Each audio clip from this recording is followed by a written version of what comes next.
Hi dear friends, good morning to all. Myself Bhavsar Sononi, Assistant Professor, Department of Chemistry, Gokhale Education Society's Arts, Commerce and Science College, Jawar District, Palghar. Dear friends, in the last part of the video of this chemical kinetics, we have studied about the advantages and the disadvantages of collision theory. At the same time, we discussed about the concept of activated complex and the molecular activation, how this activated complex is responsible for the formation of product with the decomposition, and definitely this activated complex is the intermediate having the higher energy as compared to reactant as well as product, and it is situated at the peak of the energy profile diagram, and definitely it is an unstable species or the intermediate which decomposes to give the product. Dear friends, today in this part of the video we are going to study about the activated complex theory, which is also called as a transition state theory, based upon the based upon the concept of activated complex. In the earlier part of the video, we have studied about the concept of the activated complex, and then we came to know that the rate of reaction is always given by the rate of decomposition of the activated complex or the transition state for the reaction. Rate of reaction is depends upon the rate of decomposition, and in activated complex theory, the energy of activation can be defined as the excess energy which the reactant molecule must acquire to form the activated complex, which later on decomposes to form the product. So this is the amount of energy that the reactant molecule must have to convert it into a activated complex which undergoes decomposition to form the product. And last time we have seen such type of the diagrams in order to show the activated complex, because in this case initially the reactant get converted into activated complex which is present at the peak of this energy profile diagram, that it undergoes decomposition and it gives the formation of product. Similarly, it can be also observed here. So this intermediate is called as activated complex, and definitely it has a highest energy, or it will have the greater energy than that of either reactant or the product. So whenever you will compare the energy of transition state of the activated complex with the energy of reactant or the product, definitely it will always have greater energy than that of reactant as well as product. And this activated complex is always situated at the peak of the energy barrier between reactant and the product. Dear friends, today in this part of the video we are going to define the rate of reaction. We are going to explain the rate of reaction based upon the activated complex theory. And here, on applying the statistical thermodynamic, the scientist known as Eyring derived an expression for the specific rate of reaction, which gives the relationship between definitely the specific rate of reaction as well as this activated complex, how this activated complex is responsible to decide the rate of reaction.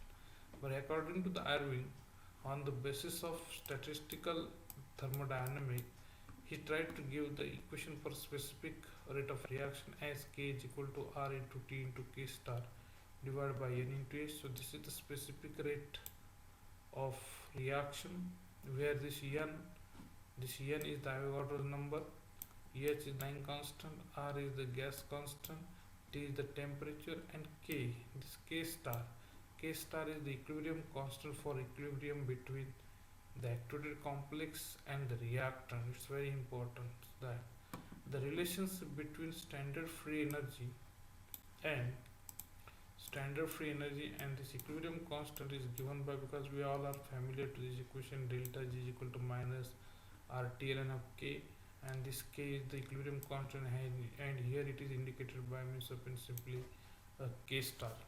So this is a equation for the relationship between standard free energy change and the equilibrium constant at delta G is equal to minus RT into K. Suppose this is our equation number 1, and for our convenience I will consider this is the equation number 2. So this relation, that is this equation, can be also written as, so this equation can be converted into exponential form. How it can be? So this RT will be divided to this delta G, so it will become how much, what, that is it will become minus, so that become minus delta G upon RT is equal to ln of K. Here after this ln of K can be written as, that is after taking the antilog of both sides, it will be this ln of will be removed, antilog of this is will be simply,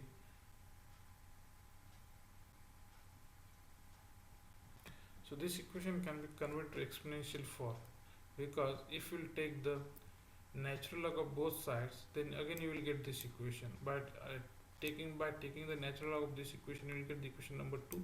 So equation number 2 can be written in the form of equation number 3. How it will, after taking natural log, it will become natural log of ln of K is equal to ln of E minus delta G upon RT. ln of E will be 1, and definitely it will become ln of K is equal to minus delta G upon RT. So after substituting the value of delta G as delta H minus T delta H, so this is the equation for the relationship between standard free energy, standard change in enthalpy, and the standard change in entropy.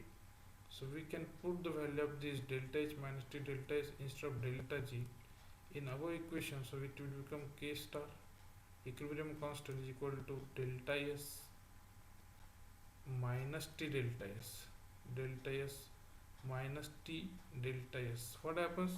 Already it has the negative sign, so in the bracket there will be delta H minus T delta S. Delta H will have the negative sign, and minus T delta S will become positive because of this sign.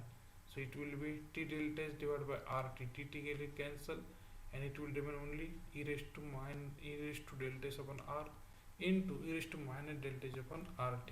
Here this delta H star and delta H star and delta S star are the standard enthalpy and standard entropy change of activation. So after substituting the value of this K star in the equation number 21, remember we should put this value of equilibrium constant in the equation number 21 and not 24. We have to put this. So here, because this equation for the K is the 21, in this it is by mistake given 24, but we have to put the value of this K star, this value K star in this. So we have to put the value of this K star in the equation number 21. So we have to put this K star in this equation, and definitely we will get this equation for specific rate constant, specific rate of reaction K R into T divided by NH into, that is the value of K star. So that is e raised to delta S upon R into e raised to minus delta H upon RT. So here this term RT upon NH is a constant, because R is constant, T is constant, N is constant, H is also constant. So all these are the constant and at a definite temperature, and it is independent of the nature of the reactor and the product involved in the reaction. So if this reaction, suppose I will consider this is the reaction number 4, and if this reaction is compared with the Arrhenius equation, K is equal to A into e raised to minus E upon RT. Here this A is the Arrhenius constant, and this shows that the frequency factor A means here in this also this much factor is also the constant, this much term is constant into e raised to minus delta H upon R. So all this, whenever this equation is compared with this equation, so we can say that this A is equal to R into T divided by NH into e raised to delta S upon R, while e raised to minus A upon RT is equal to e raised to minus delta H upon RT. So here this delta H will become equal to energy of activation. And here if we put this, or if we take the natural log of this equation, by taking the log of this equation, simply we will get the ln of k is equal to ln of RT upon NH plus delta S, because ln of E will become 1 minus this will have to minus the ln of E will also become 1. So simply ln of k is equal to ln of RT upon NH plus delta S upon R minus delta S upon R into T. And this equation is the fundamental equation of transition state theory. In transition state theory, the value of A has different meaning, just as in collision theory, and it is simply not a frequency factor, but it is also measure of change in entropy during the activation. So here this is the fundamental equation for the transition state theory, which is also called as activity complex theory. So from this we can say that for a gaseous reaction, it is also observed that the entropy activation delta S is negative. Negative, it means that entropy is smaller, and this indicates that the system becomes more orderly. It means that the molecules have proper orientation before going to convert into activated complex, and this theory explains the failure. And it means that this activated complex theory or the transition state theory is able to explain the failure of the collision theory, because collision theory is not able to explain the proper orientation, because it includes the orientation factor, and this orientation is not explained by means of an collision theory, which can be explained with the help of activated complex theory. So here, dear friends, already we tried to cover the collision theory, and after that we also studied about the transition state theory, which is also called as absolute reaction state theory. And we can distinguish these two theories based upon some concept that we discussed earlier in the previous lectures or the previous slides.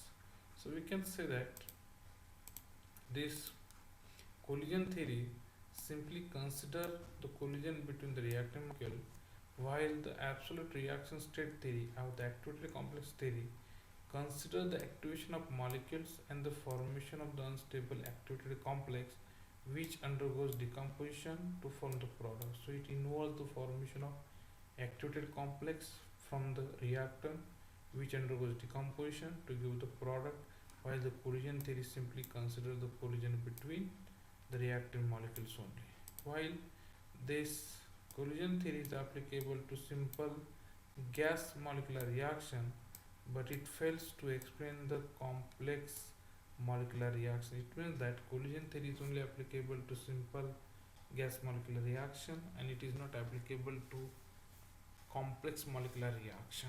But this absolute reaction theory, which is also called as the transition state theory or activated complex theory, this theory is applicable to simple as well as complex molecular reaction. It means that this absolute reaction rate theory can explain the complex, simple as well as complex molecular reaction. Again, this collision theory consider the reacting molecule as rigid sphere, and hence the proper orientation is not a problem, because it considers the rigid sphere. It considers the reacting molecule as the rigid sphere. So definitely, as it considers the reacting molecule as a rigid sphere, so orientation will not be the problem. But absolute reaction rate theory consider the reacting molecules are not a rigid sphere, and hence the proper orientation cannot be decided with the help of this absolute reaction rate theory. Again, with the help of collision theory, it is not possible to explain. It is not possible to explain the different rates of reaction under the different condition. It means that this collision theory is not able to explain the different rate of reaction taking place for the same reaction under different condition. It means that if the conditions are changes, then why the rate of reaction also changes. That is not explained with the help of collision theory, but this absolute reaction rate theory explain a different rate of reactions observed experimentally and give more emphasis on the intermediate complex formation that we call it as the activated complex. So it is able to explain the different rate of reaction under different conditions. So dear friends, today in this part of the video we particularly try to study about the activated complex theory, which is also called as the transition state theory or the absolute reaction rate theory, and based upon the same we try to derive the equation for absolute reaction rate theory or the transition state theory, and finally we try to distinguish between the collision theory as well as absolute reaction state theory. So dear friends, in this part of the video we almost try to cover all the concept in the chemical kinetics based upon the collision theory as well as absolute reaction rate theory. So we try to complete this topic as far as concern with the concept of chemical kinetics. Dear friends, after this definitely we will start a new topic in the next part of the video. So we will resume in the next part of the video with a new topic, with the new concept that we will study, that we will start in the next part of the video. So thank you once again, and we will resume in the next part of the video with the new concept of solutions or the study of solution. So thank you very much.